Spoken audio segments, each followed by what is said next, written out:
Pat's Path Predictor. Let's get right into the weather. All right, so here's the situation we have for you, ladies and gentlemen. We have a couple of snowstorms to kind of kick off the first week of the new year coming up in the next few days, and we have some signs that there could also be some severe weather associated with both storms. So we're going to mainly be covering those things as we continue throughout this video today, as well as a couple of other things I want to kind of share towards the end of the video that we'll get into once we get there. But with that being said, we're going to go ahead and kind of give you an overview of what we're looking at. So a lot of the long-range models, the GEM, GDPs, the European, and GFS, have all come into agreement that something is potentially going to be happening. We're looking at a potential pattern shift because what we were seeing in December was a generally warmer than average most of the United States. There was really not much of a white Christmas. The least amount of snow covered during Christmas in 10 years, actually, which is pretty interesting to think about right there.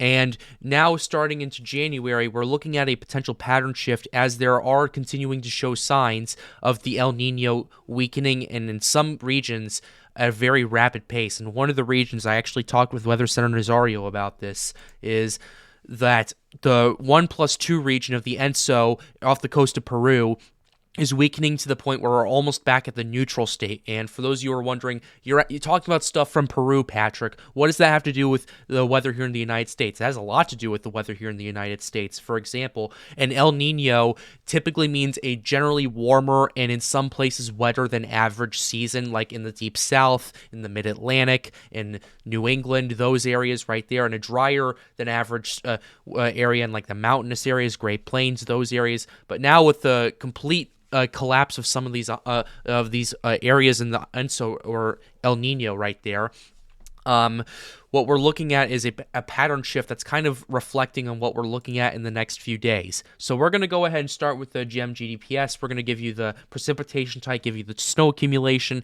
and potential severe weather hazard of all these models kind of in the appropriate order. So we're going to start with the GEM GDPs as of right here. We're going to start around January 5th when we start seeing some interesting stuff start to organize and develop in the Colorado Rocky Mountains. Looks like a Colorado low, that classic Colorado low setup is starting to organize and develop. And generally, it starts off as mainly severe thunderstorms across much of the Deep South. However, as time continues to go on, it turns into this really interesting ice storm, especially for parts of the Appalachian Mountains right here. And basically, from what I'm looking at right here, I want to actually go ahead and take a look at the ice accumulation if we can get there and eventually. But anyway, this is what we have going on. There's a lot of very heavy ice fall, at least for as this thing starts to move at a very fast rate towards the D.C. area and towards Pennsylvania, Ohio, and then eventually New York, where it brings a bunch of snow, and it's particularly around New England before it moves out. And then it moves out just in time for another system to start organizing and developing. Another Colorado low really starts to ramp up and brings a lot of snowfall to the Midwest, to Wisconsin, Iowa, Missouri, Illinois, Indiana, Ohio, and then it brings a lot of ice to a lot of the areas in New England that were just impacted by the snowstorm previously, a few days prior. And then it becomes this massive mess as it starts to move through Canada and the New England and kind of moves out as we get to the 10-day mark. So this is an interesting setup we need to take a look at. What does this mean for snow accumulation? If we go ahead and show you the snow accumulation from the January 5th storm right here, the snowfall for that is rather large, to say at the very least, as once it transitions to snow, some parts of the Appalachians could definitely see up to 20 inches of snow, and even more rather surprising, at least for at this current point, is some areas in the D.C. suburbs, particularly around Montgomery County and in parts of Baltimore, are going to see potentially up to a foot of snow from this. So this will be a very big situation. Parts of Loudoun County get up to 15 inches of snow. Fairfax up around 9 to 12.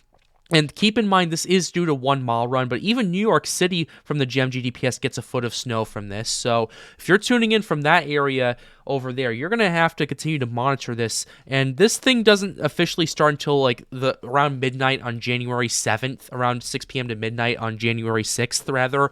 So we are still a few days out from this, but it's still an interesting thing to take a look at. And then we have the next one, which is the January 9th storm, which really blows up and caused a lot of snowfall for Kansas, Iowa, Missouri, Wisconsin, and into Michigan, with the Chicago area especially getting hit rather hard. So we'll have to take a look at this. And parts of Chicago could see a foot of snow, particularly around downtown Chicago, according to what the GEM GDPs seeing, but even areas of northwest Indiana, such as Gary, Valparaiso, Chesterton, the Lake and Porter counties in particular, see up over 6 inches of snow from this. I'm not 100% sure if this is mainly from the lake effect band or not, but we'll have to pay attention to it as we continue to look at all this stuff. So that's what we have with the snow type from the GEM GDPs. If we go ahead and show you the European model at this current point in time, it is showing a similar setup as of right here. January 5th, we start seeing some snow starting to really fall and across parts of Pennsylvania, New York, and particularly though it's more concentrated less around Maryland, New Jersey, Pennsylvania, New York, and more concentrated around Boston, particularly around New Hampshire and Maine, mainly due to the more mountainous terrain over there. So if we go ahead and show you that region over there, we can give you a breakdown. Areas around Washington, D.C. get from anywhere from 1 to 6 inches of snow because of that gradient that is so infamous among those of you who live in Maryland and New Jersey. You know the gradient where it's going to be basically a battleground on temperature, on if it's going to be warm enough to rain or cold enough to snow. That you guys kind of know what I'm talking about. We'll talk more about that on the live stream tonight, which we'll kind of get more into later in the video. But even still, as we can see, we're looking up to 27 inches in parts of Maine. New York City gets around about an inch, but areas around Connecticut, particularly Massachusetts. Boston is right on that gradient edge. So if you live in the Boston suburbs, odds are you can get anywhere from 3 inches of snow to 14 inches of snow in the matter of 30 miles. That's how tight these nor'easter gradients are across these areas. And then we have the January 9th storm, which impacts parts of Iowa, Illinois, Wisconsin, particularly Wisconsin and the upper peninsula of Michigan get impacted by a pretty hefty snowstorm, at least for an El Nino year, so we will have to pay attention to that as more data continues to come in. And now we're going to go ahead and show you the GFS, and we'll start with the precipitation type since the European didn't really have that, and I kind of just jumped into the snow accumulations with that. But with the GFS, we're going to start with around January 5th, which is when the first storm starts to really organize and develop in Colorado, as the GEM GDPs was suggesting.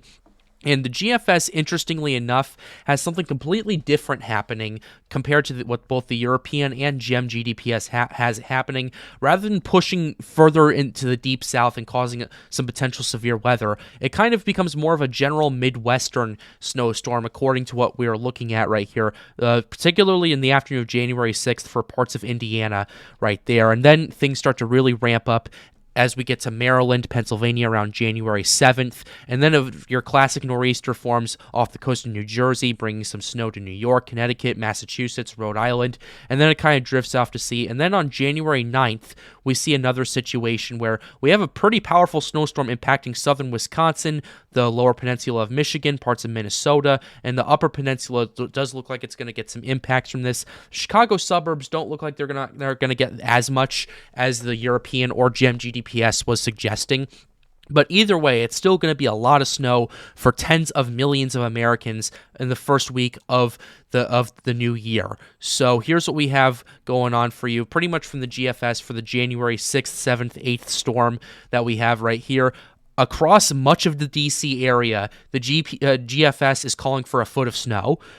Around Baltimore, around 14 to 15 inches. And even in New York City, if we're looking at this, we're looking at potentially up to a foot of snow in some areas, particularly around Staten Island, which is right here, where they're calling for 13 inches of snow. We're actually going to go ahead and zoom in a little bit to get a better understanding, especially in areas around the Queens, the Bronx, Brooklyn, those areas. But it's mainly going to be like a DC, Philly, New York City storm, the storm on January 5th, where we could see in a lot of the suburbs over a foot of snow from this. Now, I'm not saying that this is going to be the gospel or anything like that, but it's definitely something you need to pay attention to. And then we're going to go ahead on the January 9th storm, and we bring an extra, and already from the first snowstorm, we're seeing like a good 4 inches of snow in the Midwest. Pile that on, we're looking at potentially up to another 15 inches of snow in parts of Minnesota, Wisconsin, the Upper Peninsula of Michigan. Even in Michigan themselves, by the time both of these things are done, could see a foot of snow. Chicago area, though, isn't going to see as much, according to the the GFS, GFS, whatever. But anyway, we're looking at around, like, what? 3 to 4 inches of snow across much of the Chicago area, though some of the outer suburbs could see potentially up to 8 inches of snow in McHenry County, and yeah, I don't remember this county, I apologize, DeKalb County, DuPage, Joliet, those areas right there. It's kind of going to be like that gradient situation that I was talking about earlier.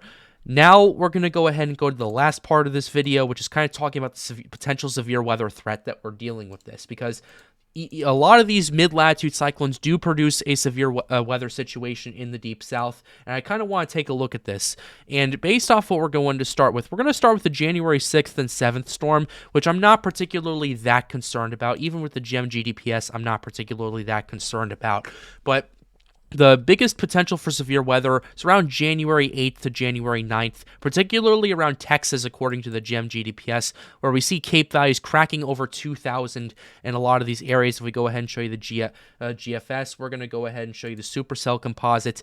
And it looks like to me that based off of early modeling, we are looking at a potential Texas-Louisiana situation right here. The GFS is actually going very aggressive with this potential severe weather. The supercell composite is already cracking.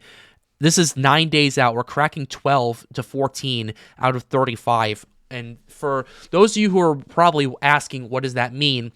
It means that there's a pretty good chance that some supercells will develop. And as we look at these shear profiles, there is definitely a lot of shear, if this model holds, that'll back it up. We're looking at 43 knots of wind shear from surface to 1 kilometer in south central Louisiana, 71 knots of shear at 6 kilometers, and we have a good directional tilt with it, and with a really high SRH for a potential tornado situation to happen. Now, I'm not going out there and saying that this is going to happen. I don't know what's going to happen, but based off the preliminary data that we have right now, things are going to get frisky in the next 10 days or so. So we're going to go ahead and close the video out right here. But before we do, I just want to say, if you guys don't check out the live stream tonight, which I highly recommend you guys do, I hope you guys had a wonderful 2023. I know for a fact that I did. This is the best year I've had personally in years. And I want to thank all of you guys for all the support and all the success that you've given me. And with that being said, we're closing the video out right here. I really hope you enjoyed it. Be sure to leave a like and subscribe to the channel on the last video of 2023 from the Pat's Path Predictor channel. It really helps us out and helps us get more people engaged with weather going into 2024. And with that being said, folks, have a wonderful day, guys. Stay safe.